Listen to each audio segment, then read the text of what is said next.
welcome to Bread and Thread, a podcast about food and domestic history. I'm Liz. And I'm Hazel. We are two friends who studied archaeology together and love history. And today we have an important extra person. Yes, we have Max from Tasting History on YouTube. Hello. Thanks for having me. Hello. Hello. Thanks for agreeing to be on our tiny podcast with your very cool internet self. Of course. It's food history and culinary history. You can't keep me away, so I'm here if I'm asked.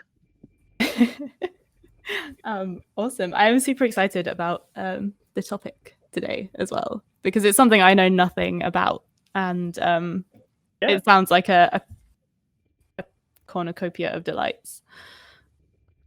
But first, we always start by talking about what we've been making and baking this week. Maybe our guest should go first. Well, I have been making something called farts of Portugal.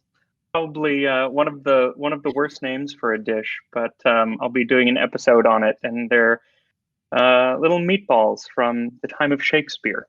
So just with a terrible name. That sounds much more delicious than the name would suggest. The name would suggest, indeed. Cool. Liz? I got a hold of some wool from Bury Market. Awesome. Which is a rainbow variegated yarn that's twisted round a black one. Ooh. So I'm currently making a jumper that looks like a roller disco. Is the only way I can describe this yarn. Does that mean one will be able to roller skate on you? One could try. That sounds fantastic. Did I talk about the nettles last time? I think you might have done when we did the trifle one. Okay. So I mean, yeah, I can nettle progress update. So I have been well, the attempt is to make fabric out of nettles, because that's historically was a source of cheap fabric. So there are currently several bundles of nettles in my back garden, sort of retting down so that the fibers separate, and then I can try and spin them, which is what normal people do with their weekends, right? I'm very excited about this. So you're using your drop spindle? I'll probably try some on the wheel as well, see what the difference is. I've heard that it helps if you wet spin them. So if you dip your fingers in water and then spin, it makes it easier. But yeah, we'll see. It's definitely experimental process. But there are certainly a lot of parts of the world in which people still do use nettles for clothing. So yeah, I'll have to do a little bit of research on that and see what I'm doing wrong or right. We are going to have to do an episode on nettles because they can be clothes, they can be food. I mean, I basically self-medicate with nettle tea because it's an anti-inflammatory. Nettles are like a wonderful plant. I have a friend who has a book called 101 Uses for Nettles, which is the best thing I've ever heard. That is very on brand. It is very on brand, especially for like people that I know. We're not talking about nettles today. Max, what are we talking about? We are talking about Fanny Farmer and her Boston Cooking School cookbook from 1896. She was Ms. Farmer was born in 1857 outside of Boston, and she got polio when she was young, and at 16 she had a stroke which left her paralyzed the waist down. and it took quite a number of years for her to be able to walk again. But when she finally did, and she always had a limp, but when she finally did, she decided that she was going to take up cooking. She had been kind of cooking at her parents' house, which was part boarding house for a while, and people seemed to like her food. So she thought, I'm going to do this for real. And so she went to the Boston Cooking School. And in 1889, she graduated, and she was basically asked to become kind of the vice principal, if you will, right after she graduated. And then in 1891, just a couple years later, she took over the whole school as the principal. So she obviously knew what she was doing. And she ended up writing a book that was for her students originally, but it's the first cookbook to kind of use science, the science of cooking, and incorporate all of that. She would talk about the molecular formula for glucose and lactose, and what cold water is 35 to 65 degrees Fahrenheit, and versus tepid water versus warm. So very, very precise measurements. She talked about the amount of food a person needs in a day, the average ration, as she said, and it was 4.5 ounces of protein, 18 ounces of starch, 2 ounces of fat, and 5 pints of water, a third of which is taken through food, the rest through a beverage. And while all of that may seem kind of dull and not really something that people need to know, it's important because before Ms. Farmer wrote her cookbook, cookbooks were, sometimes they would give you amounts, sometimes they would give you temperatures, sometimes they wouldn't. Even if you just go back a few years, I listened to your podcast on Alexander Dumas, and that was only 20 some odd years before this, and his recipes didn't give specific amounts, and when they did, they would often say a handful of this or a pinch of that, and no specific temperatures or anything like that. So what Fanny Farmer ended up becoming called the mother of level measurement, because that's what she standardized. Not only did she say a cup of flour, but she said, you fill the cup with flour, and then you take a knife and you scrape off the top, so it's a level measurement. And that was pretty new. It wasn't, she didn't necessarily come up with it, but she standardized it and made the entire book follow this one style. And basically every cookbook since has in some way kind of followed that style. So very, very influential book on later cookbooks and on how we cook today. That's a fantastic title as well. Mother of level measurement. It is. I mean, it tells what it is, the Boston Cooking School cookbook. Yeah. But yeah, because most sort of older than that recipes that I've read seem to assume that you kind of know what you're doing already, and you know how much of whatever to put in, and you just need some ideas or something. But this recipe that I think an early modern recipe for humble pie that I came across from Castle Howard, and it was like, I'll put some cloves in. It's like, okay, how clovey am I making this? Exactly. There's a big difference between a couple of cloves and just chucking a handful into this pie. I mean, yeah, that's a problem if you're not habitually using cloves, which are quite expensive, and then you're finally coming up in the world, and you've got a few cloves at Christmas time, and just how many cloves? Who knows? You end up with clove central in your Christmas pudding or whatever. There must have been some absolutely foul food on the table at the nouveau riche. Yeah, a lot of So those cookbooks, like you said, assume that that you know what you're doing already, and so they were kind of written for people who were already professional cooks. Whereas since she mhm, was working at the cooking school, she had students in mind who weren't already professionals. So where most cookbooks assumed you knew what you were doing, she assumed you did not know what you were doing. She has a great line in the introduction of the book that says, good measurement with experience has taught some to measure by sight, but the majority need definite guides. And that's so true. I mean, I know that I need a definite guide. You can play with things, of course, in the kitchen, especially if you're not baking. Baking really needs kind of specifics, but without some idea of what and how much to put in, you can come up with vastly different dishes than someone else.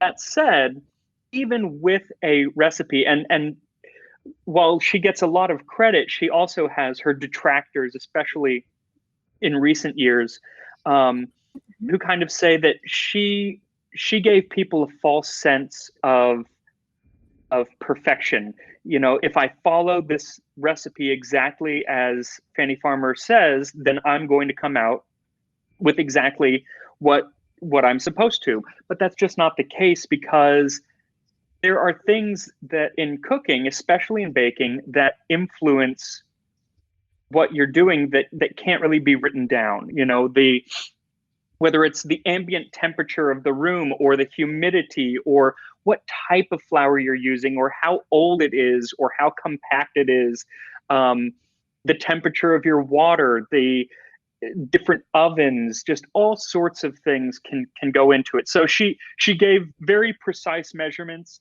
but that also gave people a false sense that they couldn't go wrong. And I was listening to someone the other day kind of talking about how, cake has been in the oven for 45 minutes. I'm taking it out because the recipe says to take it out after 45 minutes.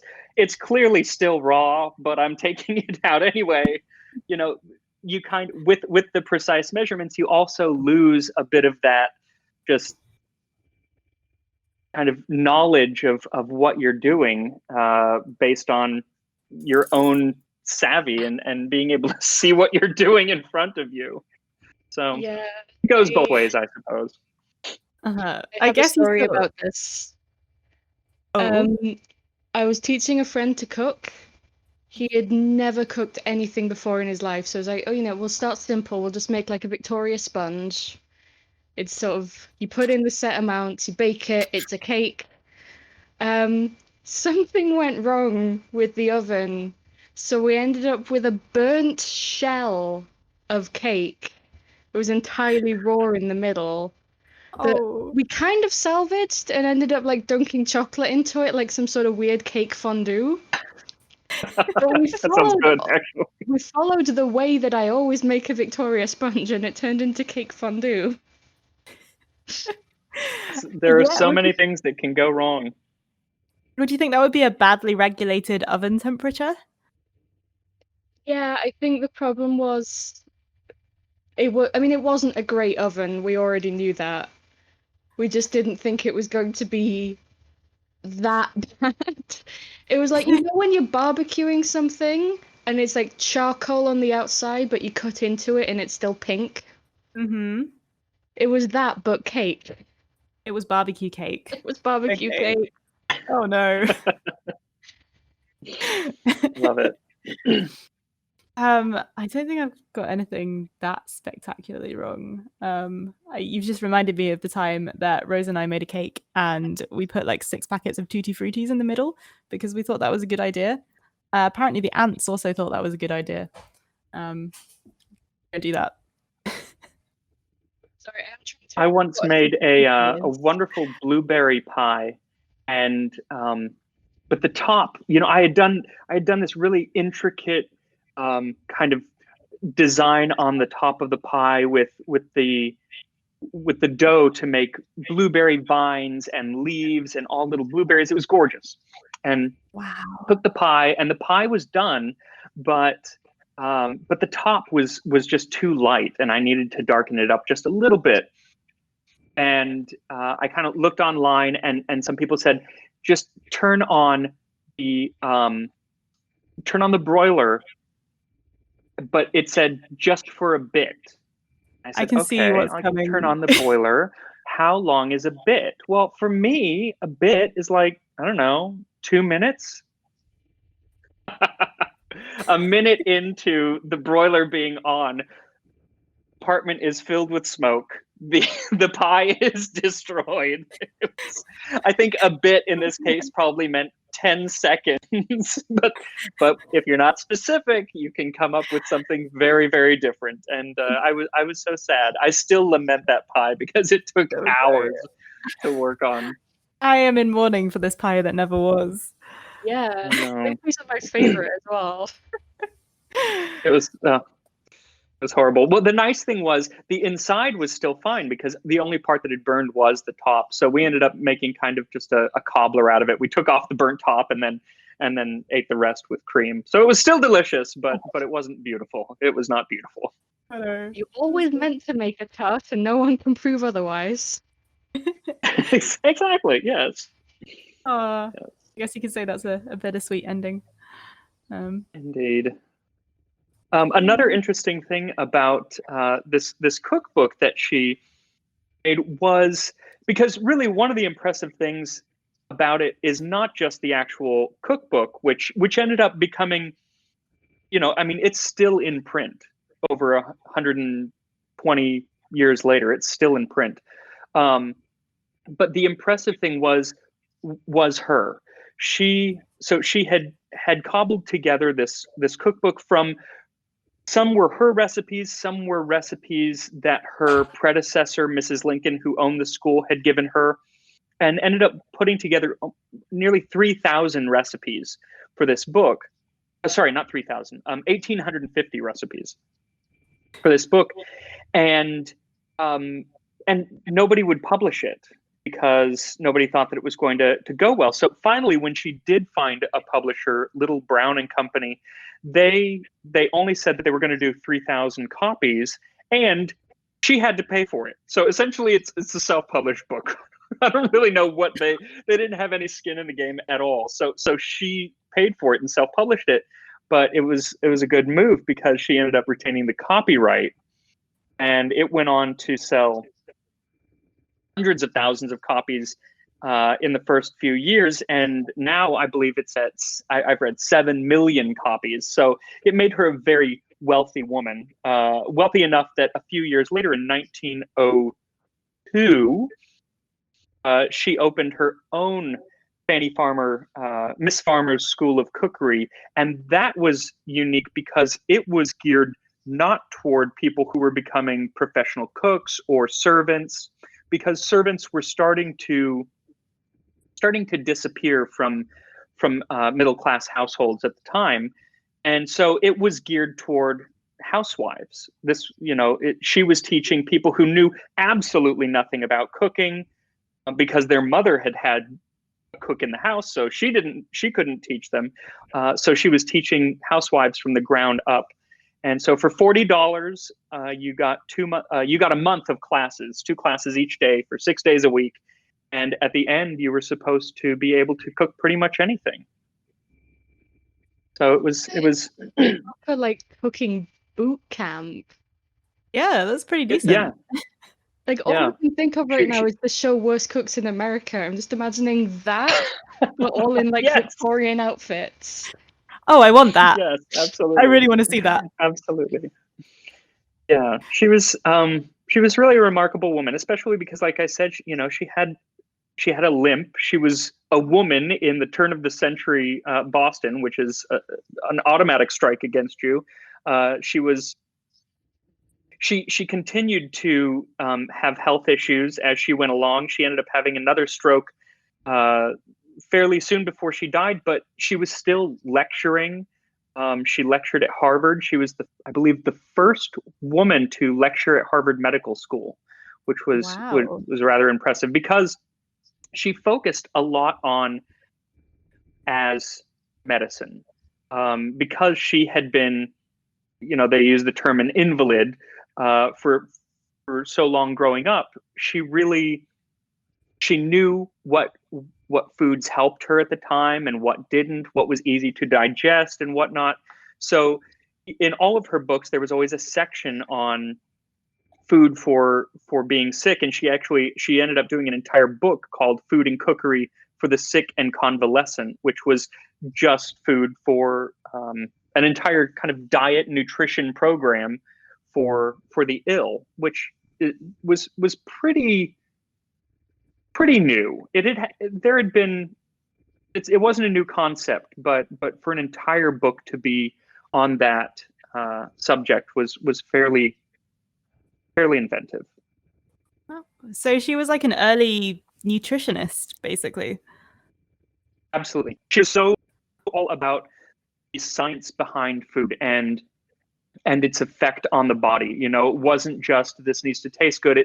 It was, and this needs to do good as well. It's interesting. She's kind of like, I don't know if you know Alton Brown, one of my favorites, but he used to have a show all about the science of food. And when you read her books, it's kind of like she was the late 19th century version of Alton Brown. She was so obsessed with the science of books or of food. Granted, science was, still, and it still is, but especially when it comes to nutrition, there are a lot of things that she touts as scientific that you would definitely need to put quotes around because they're complete bunk. But she was trying, and that was a big step in the right direction. Well, there's still a lot of misleading science around food, right? I mean, every time there's a study that seems to confirm fatty foods are bad for you or something, and then suddenly all the papers are like, don't eat this, and then the next time there's like a slight thing that comes out, they're like, do eat this, and yeah. As a fat person with digestion issues, it's a minefield. I mean, yeah, at some point you kind of think like, well, what's actually the truth here? Right. That's so true. Yeah. So did her work get her work in terms of like nutrition and health get adopted in medical circles, or did she have any effect on the medical community or hospitals in the area with her ideas? I think so. It's hard to kind of tell exactly what effect she had, but her, like I said, she lectured at Harvard Medical School, so clearly she was seen as an expert in the subject. Like I said, her book was definitely meant more for the at home. So the recipes were more used for convalescing at home. I don't know how hospitals necessarily introduced her work, or if they did, but I mean, the ideas behind her convalescent foods were really, no heavy meats, lighter things, no heavy cream. It was more of a light broths and stuff like that. It was more of just, can you digest this? Is this easily digestible? Because you're not getting any exercise. You're just kind of laying in bed all day. So that was really the idea behind most of it. And I feel like hospitals still do that. You get ice chips or whatever. Jello. Yeah, probably. I mean, I remember is I had a short stay in hospital when I was about 10, and all I remember is some very bland sponge cake in a perfect square. Yeah, I had well, what was supposed to be outpatient surgery, but I ended up staying overnight last year. And I had a very nice fish pie, but it was definitely under-seasoned. But I don't know if that's just because I'm used to putting a lot of seasonings in my food. I feel like hospital food has always gotten kind of a bad rap. And rightly so in most cases. So, you know. But then, I mean, gotten maybe better. that's designed to, you know, not give you the collie wobbles. Maybe it's not a bad thing. Yeah. Or just that you don't want to stay there any longer than you have to. True. Oh, this is too nice. I think I'll stay. Get out of here and get some real food. Just yeah.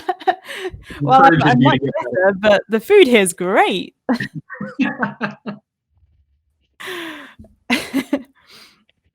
guess when you're sort of at home sick with like the flu or something like that, you do tend to gravitate towards like chicken soup or just like constant cups of tea rather than anything more substantial.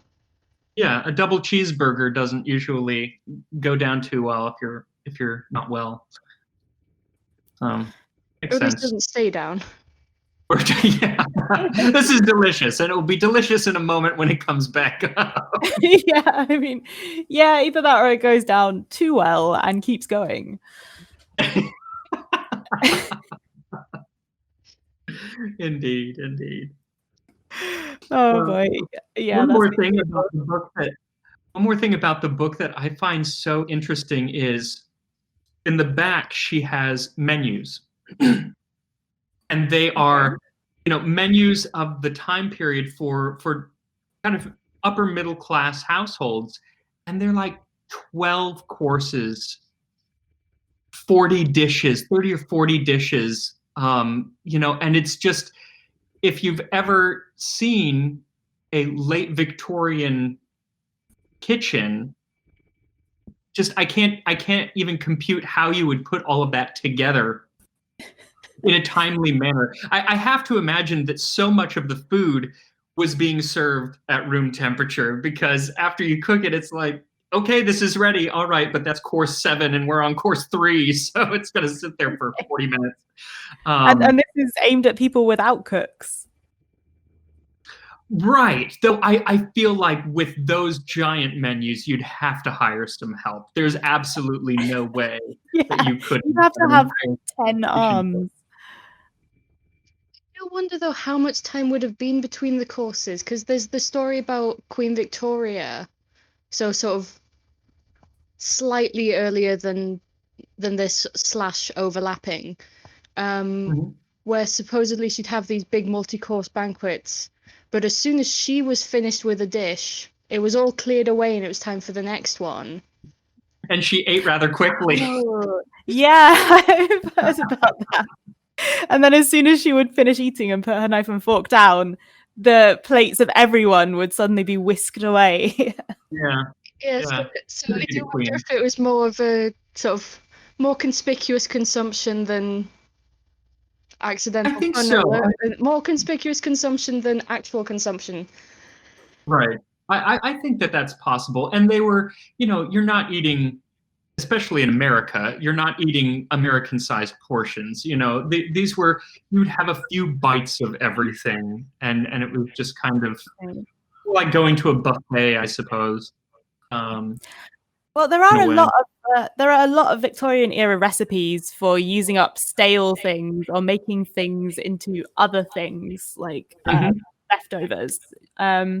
So maybe that was just normal, that you would have a lot of leftovers and then you just use them in something else. Yeah, or give them like to the making like turkey curry at Christmas. Yes. Yes. Yeah, my father always makes, we call it Thanksgiving pie, the day after Thanksgiving, you know, because it's a huge food holiday over here. And so he makes this pie with the leftover mashed potatoes, stuffing, sweet potatoes, cranberries, gravy, turkey, just everything kind of mashed together. And it's absolutely wonderful. I actually prefer it to the full meal the day before. So happy to hear that someone else does this. A roast in a pie. From a Sunday roast, my mum would always make a leftover pie. What? Yes. I'm so happy that this isn't just a my family thing. It's not. That doesn't surprise me, because you are from Lancashire and that is the county of pie. Well, yeah, pie is our national dish up here. I mean, I used to go out with a guy who would get a pie and then put it in a bread roll and eat it. Yes, a pie butty. Northerners. Is this your ex from Wigan by any chance? Yes. Yeah, that's a Wigan delicacy. I love that. Well, you have a pie wrapped in pastry, and you're like, what does this need? It needs more carbs. It needs more flour-based food. It's not working class like fuel. I mean, where I'm We from, also we have don't chip even. butties. We have chip butties, yeah. But where I'm from, we don't even put gravy on our chips, so you know. Illegal. Actually illegal. There is a very hotly contested debate over what you should put on your chips in the UK. It's very much a north-south divide, although I did convince someone from Gibraltar to try chips and gravy. And that's like the most southern you can be from while still being from a British territory, and she liked it.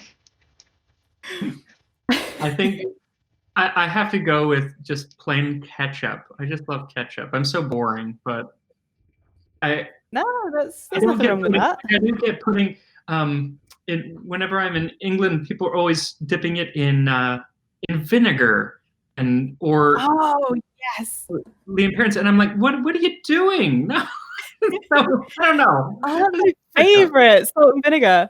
Yeah, that's what Nick goes with. Nick being from Bristol, Nick goes with lots of vinegar, lots of salt, and then ketchup. I am partial to a mushy pea as well. Oh, I love a mushy pea. I've got cravings now. Our local chippy closed. Oh no! Or are you gonna now get I really want like chips and pie and gravy. Didn't you once make your own chip spice? Well, yeah. It's not the same though. It's not the same unless it's got tons of added. We don't really have chip spice in Lancashire. You have to buy it online. Oh, Max, I should probably explain chip spice. Please do. It's like salt and paprika and tomato powder and onion powder and sometimes garlic powder all mixed together into this just red concoction that you put on your chips, and it's the best thing. I think I've had that. But you only that. really get it in sort of the northeast. You probably have had it. Like it's kind of a roulette depending, because I've had it in a couple of places down here, but like it's I think I in the northeast. I think I had that when I was in the Lake District, and I think I was at a bed and breakfast there in Keswick, and somebody served me that, and I was actually really upset because I don't like paprika all that much. Oh no! Just give me plain fries with ketchup, please. Oh, I imagine like that. I mean, that is quite unusual though. Like, I can imagine you just going into a chip shop and just being them being like, "What do you want in your chips?" And you're just like, "No, like just nothing, please." Like, no. What do you want on your chips? Salt on without asking. Love it.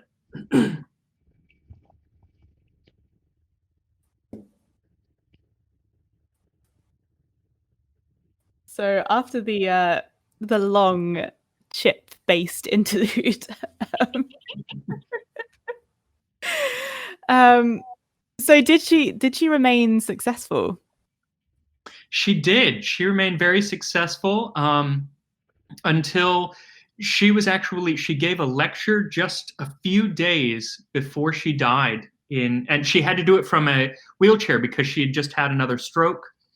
So she was paralyzed again, but in her wheelchair, she gave a lecture just a few days before she died at 57 in 1915. So she didn't live a terribly long life, though I guess, 57 is not bad, but especially when you're ill all your life. But she stayed very successful, and the school that she founded stayed open until after World War II. So, oh wow, yeah, really well known in America now, or is she one of these people that just sort of fades? I think she's one of those people who fades. You know, she was kind of a celebrity chef in her day, if you can use that term back then. But she has faded. Her legacy definitely lives on. You know what she did for recipes, whether you agree with her or not. That is, when you look at her recipes in her book, they are formatted the same way that you're going to see recipes formatted today the world over, where there's a bullet point list of ingredients, and then a paragraph description of what you do with those ingredients. And that was fairly new. And so her work is famous, even if her name is not. Her unfortunate name.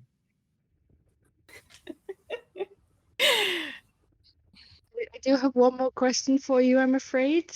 Courtesy of Nick, I take no credit for this question. What does history taste like? An old book. You know, that wonderful, dusty smell that you get in old bookshops? That's what history tastes like for me.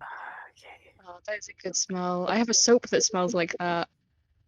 Oh, nice. I absolutely love it. One of my favorite things to do is order an old book online and have it sent to me, and then I just like hold my nose up to it, and I'm like, oh, that wonderful smell of dust mites and old leather. It just makes me happy. Yeah. I thought you were about to say, and then I eat it.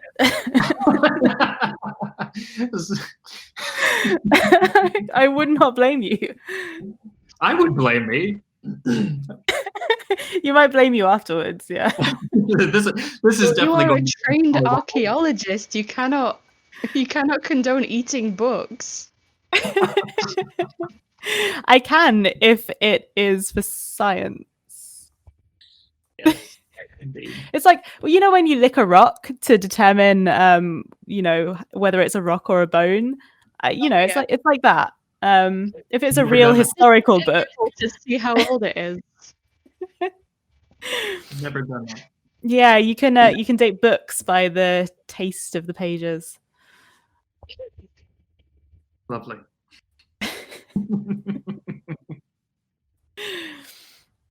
So I want to thank you so much for being on our little podcast. Thank you so much. It was a real pleasure.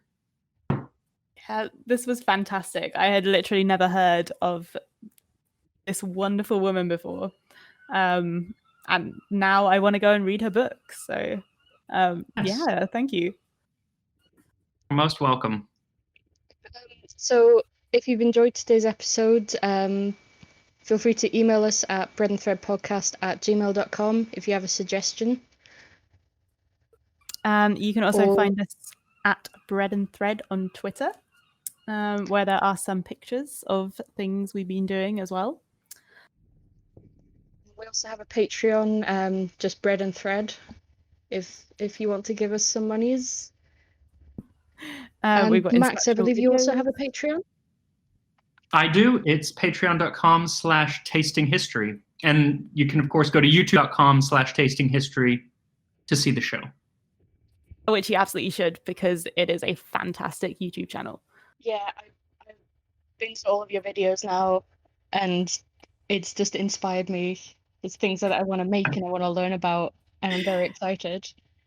Yeah, it is, because you often get, you know, you watch documentaries or you read about food in history, but you don't see that many people actually making it, and certainly not in a way that you could maybe do. So it definitely is inspiring to see someone do that and then think, oh, I could try that myself.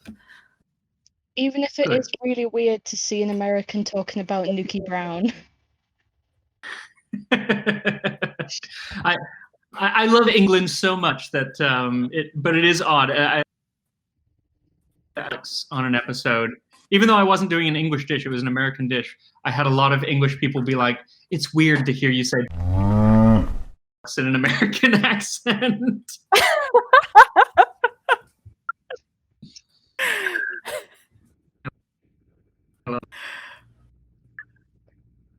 So, thank you for listening, and we'll see you next time.